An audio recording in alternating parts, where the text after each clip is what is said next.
Hi. Hello. നീ തുടങ്ങ്. എല്ലാ ദിവസവും ഞാൻ തന്നെ പറയുമ്പോൾ ഒരു ഗുമ്മ് വരുന്നില്ല. ഇന്ന് ടോപ്പിക് എന്താന്ന് വെച്ച് കഴിഞ്ഞാല് പ്രാർത്ഥനയെ കുറിച്ചിട്ടാണ് പറയാൻ പ്ലാൻ ചെയ്തിട്ടുള്ളത്. അപ്പൊ നമ്മൾ പ്രാർത്ഥിച്ചുകൊണ്ടിരിക്കുന്നത് കുറെ പേര് വിചാരിക്കും ഞാൻ പ്രാർത്ഥിച്ച ഒന്നും കിട്ടില്ല, അല്ലെങ്കിൽ എന്നെ കൊണ്ടൊന്നും പറ്റില്ല, എന്റെ പ്രാർത്ഥന ഒന്നും കേൾക്കില്ലടി, അങ്ങനെയൊക്കെ കുറെ പേര് പറയും. പക്ഷെ എൻ്റെ ഒരു അനുഭവത്തിൽ ഞാൻ പറയണത്, നല്ല ഉള്ളൊരുക്കിയിട്ട് നമ്മള് എന്തോ ഒരു കുഞ്ഞ കാര്യം പോലും പറഞ്ഞു കഴിഞ്ഞാൽ നമ്മുടെ കയ്യിലേക്ക് ദൈവം തരും. അത് സത്യം. എനിക്ക് പല അനുഭവങ്ങളും അങ്ങനെ ഉണ്ടായിട്ടുള്ളത്. ഞാൻ അങ്ങനെ എന്താ പറയാ, കുറെ കിടന്ന് ബഹളം വെച്ചിട്ടുള്ള പ്രാർത്ഥന ഒന്നുമില്ല. പക്ഷെ എൻ്റെ ഉള്ളില് ഞാൻ തട്ടിയിട്ട് നല്ല സ്ട്രോങ് ആയിട്ട് പ്രാർത്ഥിക്കും. അത് ചിലപ്പോൾ ഞാൻ നല്ലപോലെ കരഞ്ഞിട്ടായിരിക്കും ഞാൻ പ്രാർത്ഥിച്ചുകൊണ്ടിരിക്കുക.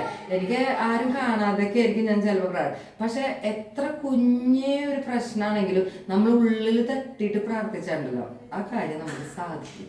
നിനക്ക് അങ്ങനെ വല്ല അനുഭവം ഉണ്ടായിട്ടുണ്ടോ? പിന്നുണ്ട്, ഇഷ്ടപ്രകാരം ഉണ്ടായിട്ടുണ്ട്. ഞാന്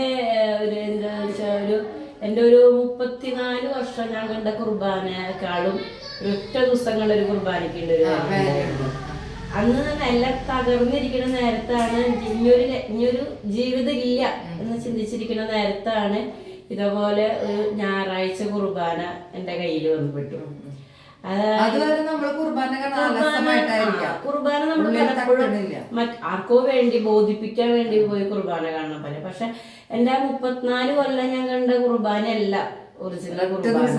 ആ ഒരൊറ്റ ദിവസം ഒരു ഫുള്ള് കുർബാന കാണാനുള്ള ഒരു മാനസികാവസ്ഥ എനിക്ക് ഉണ്ടായിരുന്നില്ല. പക്ഷെ ആ ഈശോയുടെ അപ്പവും വീഞ്ഞും ഉയർത്തണ ആ ഒരു സെക്കൻഡ് മാത്രമേ സത്യത്തിൽ ഞാൻ പ്രാർത്ഥിച്ചിട്ടുള്ളൂ. പക്ഷെ ആ പ്രാർത്ഥനയിൽ എനിക്ക് കിട്ടിയത് എൻ്റെ ചേട്ടനാണ്, എൻ്റെ ജീവിതമാണ് എനിക്ക് തിരിച്ചു കിട്ടിയത്. അതുകൊണ്ട് ഞാൻ എൻ്റെ അടുത്ത് ഇങ്ങനെ വിഷമങ്ങൾ പറയും, പ്രാർത്ഥനകൾ പറയുമ്പോൾ ഞാൻ പറയും, നമ്മള് കുറെ അങ്ങോട്ട് 1 മണിക്കൂർ 2 മണിക്കൂർ നിന്ന് കരഞ്ഞ് പ്രാർത്ഥിച്ച് ഓടിയിട്ട് പ്രാർത്ഥിച്ച്, പക്ഷെ ആ സമയമൊക്കെയും നമ്മുടെ മനസ്സ് ഏകാഗ്രതയല്ല. പല കാര്യങ്ങളും നമ്മുടെ മനസ്സിന്റെ ഉള്ളിൽ കിടന്ന് വീട്ടിൽ ചോറ് വെച്ചിട്ടില്ല, അത് വെച്ചിട്ടില്ല, ഇത് വെച്ചിട്ടില്ല, ഞാൻ അവര് അങ്ങോട്ട് പോയിണ്ടാവോ, ഇനിയിപ്പോ ഹോസ്പിറ്റലിൽ ഇങ്ങോട്ട് വന്നിട്ടുണ്ടാവും, ഇനിയിപ്പോ ഈ പ്രശ്നം അങ്ങനെ കാരണം അങ്ങനെ 100 കൂട്ടം കാര്യങ്ങളാണ് നമ്മൾ പ്രാർത്ഥിക്കണേ. പക്ഷെ നമ്മൾ മനസ്സൊരുക്കി ഒരു സെക്കൻഡ് ഈശോയുടെ മുമ്പിൽ ഇരുന്ന് പ്രാർത്ഥിച്ചാൽ ഷുവറായിട്ടും കിട്ടും. അതിന്റെ ഒരു ഉദാഹരണമാണ് എനിക്ക് ഇന്ന് കിട്ടിയ എന്റെ ജീവിതം. എന്നുവെച്ചാൽ 2021 അവസാനിക്കേണ്ട എന്റെ ജീവിതമാണ് ഇത്രയും ഇതായി തുടർന്നു പോകുന്നത്. അപ്പൊ അതാ പറഞ്ഞ, പ്രാർത്ഥനയ്ക്ക് മണിക്കൂറുകളോ അല്ലെങ്കിൽ വലിയ വലിയ സ്തുതിപ്പുകളോ ഒന്നും വേണ്ട. നമ്മുടെ മനസ്സുരുകി ഒരു സെക്കൻഡ് ഈശോനെ നോക്കി കഴിഞ്ഞാൽ ഈശോ സത്യമായിട്ട് നമ്മളുടെ പ്രാർത്ഥന കേൾക്കും, ഷുവറാണ്. അപ്പൊ എല്ലാവരും നമ്മൾ കുറെ മണിക്കൂറുകളല്ല പ്രാർത്ഥിക്കേണ്ടത്. ആ ഇരിക്കുന്ന മണിക്കൂറുകൾ ഒരു സെക്കൻഡ് ആയാൽ പോലും നമ്മുടെ ഈശോയുടെ കണ്ണുകളിലേക്ക് നോക്കി ഒന്ന് പ്രാർത്ഥിച്ചു കഴിഞ്ഞാൽ എല്ലാം ഈശോ പ്രാർത്ഥന കേൾക്കും. എല്ലാവരും പ്രാർത്ഥനയും കേൾക്കും. Thank you.